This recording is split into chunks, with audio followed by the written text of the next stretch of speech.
IMF की तरफ से कंडीशंस अगर हम देखें और गवर्नमेंट के पास ज़्यादा कोई मार्जिन हमें दिखाई नहीं देता, वो जो बजट ला रहे हैं इसमें कोई आउट ऑफ बॉक्स सोल्यूशन आपको लगता है निकाल सकेंगे जिससे आवाम को कुछ रिलीफ मिले? देखिए, एक तो बात यह है कि ये वक्त तो ऐसा ही है कि एक ट्रांसफॉर्मेटिव बजट दिया जाए, जिसका मतलब है कि अपने खर्चों पर बहुत ही काबू पाते हुए आप दिखा रहे हो दुनिया को कि आप एक एफिशिएंसी बेस्ड गवर्नमेंट की तरफ जाना चाहते हैं, एक आप प्रोडक्टिव इंडस्ट्री की तरफ जाना चाहते हैं और एक कंपेटिटिव पाकिस्तान की इकोनॉमी की तरफ जाना चाहते हैं। ये मैं सिर्फ हायर लेवल पे नहीं कह रहा, अगर आप जाकर देखें, आप अपने 43 डिविजन्स को कम करें, आप प्रोविंसेस को खर्चे शिफ्ट करें, आप पॉवर्टी एक्सपेंडिचर शिफ्ट करें, आप डेट में सेविंग कर सकते हैं, आप पीएसडीपी में सेविंग्स कर सकते हैं। अगर आप ये सब कुछ करेंगे ना, तो इस वक्त जो टेल विंड है आपके पास, वो आपको करने की इजाज़त दे रहेगी, जिसका मतलब है आईएमएफ की इंगेजमेंट की वजह से स्टेबिलिटी है।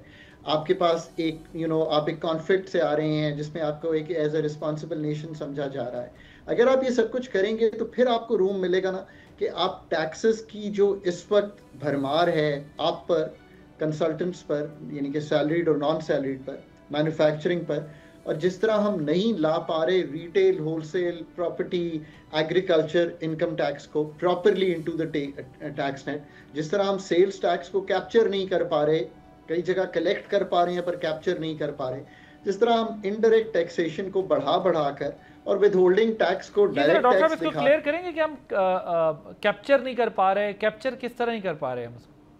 देखिए ना, बहुत सा जगह पे ये कलेक्ट होता है पर डिपॉजिट नहीं होता sales tax. For example sales tax के बहुत से केसेस हैं जो स्टक हैं कोर्ट्स में।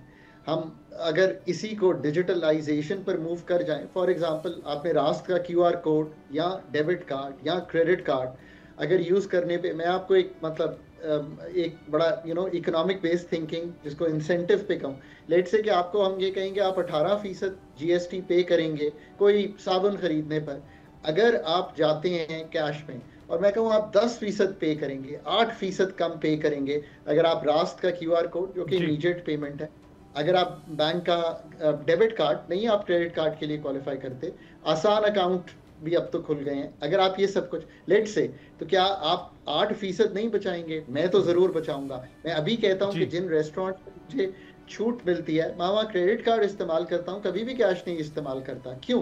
क्योंकि देयर इज एन इंसेंटिव।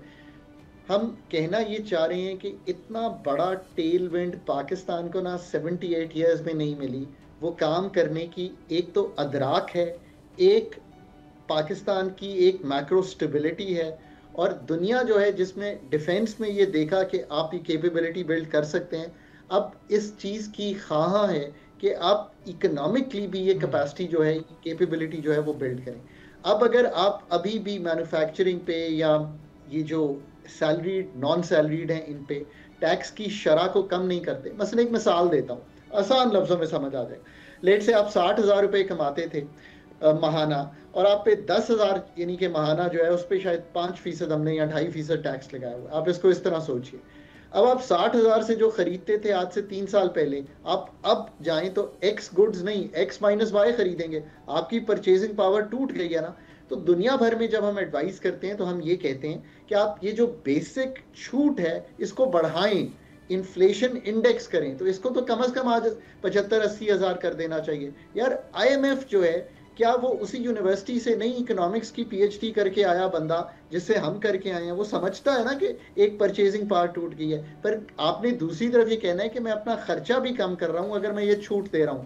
तीसरी तरफ ये कहना है कि मैं 50 अरब लाना चाहता था, किससे? जो मैंने स्कीम लाई थी ताजिर दोस्त के लिए, वो नहीं कामयाब हुई, मैं अब 1500 रुपए पूरे पाकिस्तान के ताजिरान पे लगा रहा हूँ इनडिस्क्रिमिनेटली, बगैर किसी चीज के। So you have to get out of box solution. Subscribe करें और बेल दबाएं ताकि कोई खबर रह न जाए।